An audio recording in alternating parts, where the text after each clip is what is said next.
Hello, I'm Robin and welcome to Molten Music Technology. Doing something a little bit different today. A few weeks ago, Source Distribution sent me the Hydrasynth Explorer, just down there in the case. So I thought it's an Explorer, right? It's battery powered, right? So I figured we should take the opportunity as the sun is shining to get the heck on out of here and do some in the field type, in a bog, up a tree use of this synthesizer. I've not turned it on. I've never played it. I've no idea what it sounds like. Well, other than watching the odd YouTube video. And so I'm interested to see what it's like to play out in the wilds of Norfolk. We could be anywhere. It's probably going to be in a field, I should think, near some flat land. Maybe some trees, but we'll see. So I thought I'd put together this video of me taking a trip out and playing a synth.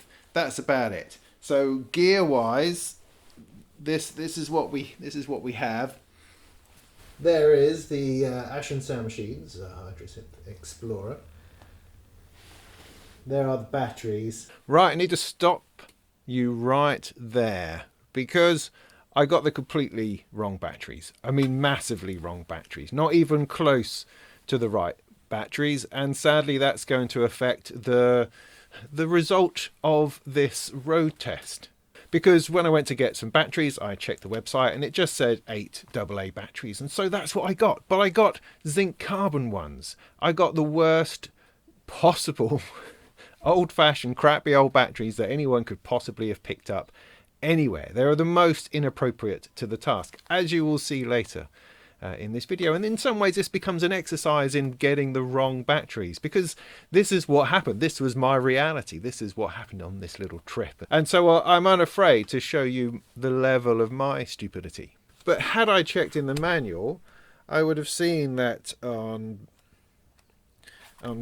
page 12 it does actually say, see, powered by 8 AA batteries. That's all it says. Doesn't say anything more than that. However, on the opposite page, there's a whole load of detail about using alkaline and rechargeable batteries and how those are the ones you absolutely should use.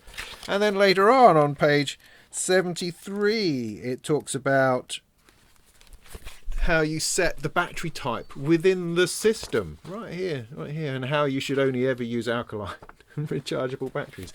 And then at the back, in the specifications, it also mentions how the battery should be alkaline or rechargeable. So it's a miss from my point of view that I did not check as deeply as perhaps I should have. But again, it is a real situation, and this is what happened in real life, and I think other people will probably get themselves tripped up by it. Possibly. So please do bear this in mind when watching the rest of this otherwise awesome journey of exploration. I've got a bit of a GoPro, pair of headphones, picnic, rug to sit myself on, some cables, a sustain pedal, no idea how I'm going to play that while I'm sitting in the grass, and then this camera and my tripod and recorder, which hopefully will make just everything work. So that's the plan. It's super exciting, obviously. So I'm going to strap everything onto my back, get on my bike, and just see what happens. Hopefully I don't get arrested or shot at by local farmers. Always nice. Right, let's get to it.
I don't know.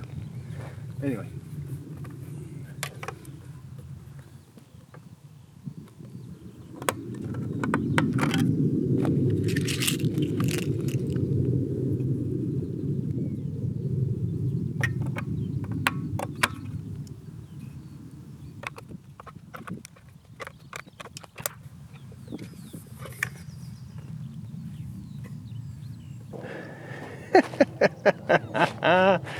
Is this ever going to work? Ever? I have no clue. But anyway. So here we are.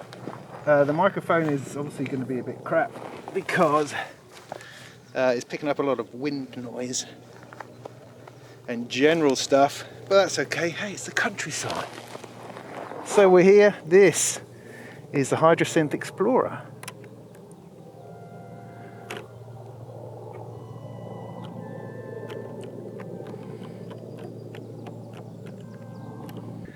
So here is a Hydrasynth Explorer for as long as the batteries last, or for about half an hour. I think it's about as much as I can spare being here. The microphone on this is being badly affected by the wind, unfortunately. I didn't really think about that. But never mind. Maybe the camera microphone will pick it up a bit better. But at any rate, here it is, our first play.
See, that's that polyphonic aftertouch. Is a thing that you want to keep leaning into.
Seems fierce, raucous.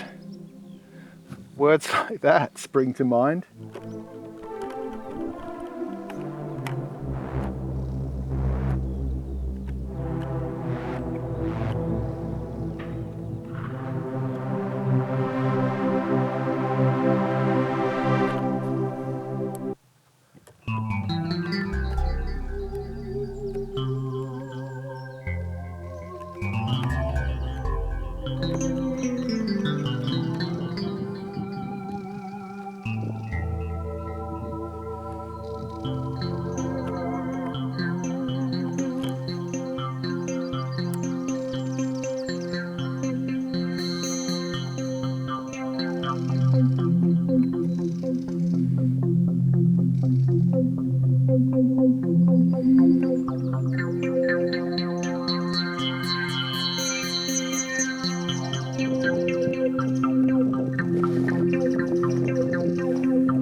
Don't mind me.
Well, very sadly, we've hit on a low battery warning.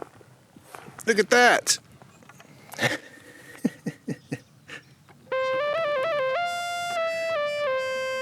So that was about 10 minutes.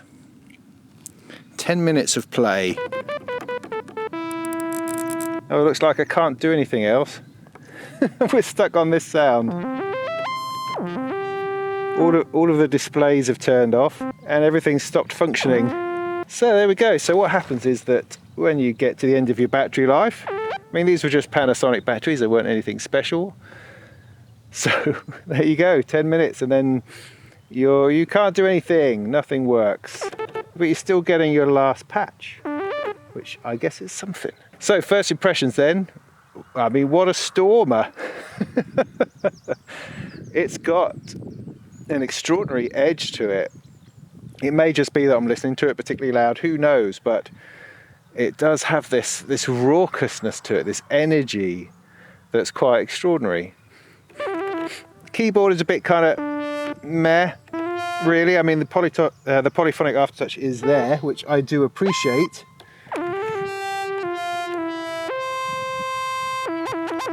Which is nice, but it's not a particularly awesome keyboard to play. But then it's a mini keyboard and that's kind of what you get. But because of that aftertouch in there, it has a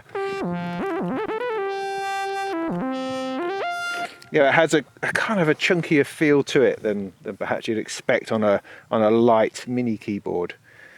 These knobs though, these are great. I'm really liking those. They're solid and do all sorts of interesting things. I haven't looked at the manual, I haven't looked at anything about it, but I get that over here I can select something and then I have control with these 4 knobs on this display, which seems sensible and simple. Arpeggiator, just started getting into that. That was quite nice, and I always appreciate that sort of thing, as well as the latch button. So yeah, although I've only got through like the first dozen presets, it's impressive. It's impressive for a little thing. Yeah, I think I might spend a little bit more time with it. Perhaps less outside, less encumbered by problems like batteries and film and people coming past and planes going overhead, that kind of thing. But it is lovely to be out here. This is definitely something I'm going to do more of now that I've given it a go. I mean, what a fantastic spot. These huge Norfolk skies that you get, are just brilliant. It's a fantastic thing to be out and about. So yeah, for this summer, I mean, I've talked about this for a couple of years, I think. I'd really like to get modular out here and start tinkering around with that. Because this is a great spot because you can look out over the relatively flatness of Norfolk, but it actually has some gradation to it. You can see that there are slowly rolling hills, which is a lovely thing. And pheasants, of course we have our pheasants. So there you go, Ashun Sound Machines, the Hydrasynth, 10 minutes worth of battery life. Maybe I need to get more impressive batteries, but it's good to come out, take the bike out for a ride, make some music.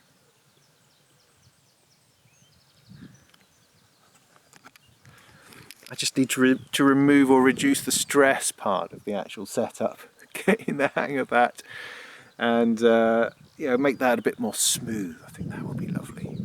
But otherwise, there we go. I hope that was useful or helpful or fun or something. I'm going to go home and have some lunch now and rethink my life. Is there anything left in here? Well, it's still going on that same patch.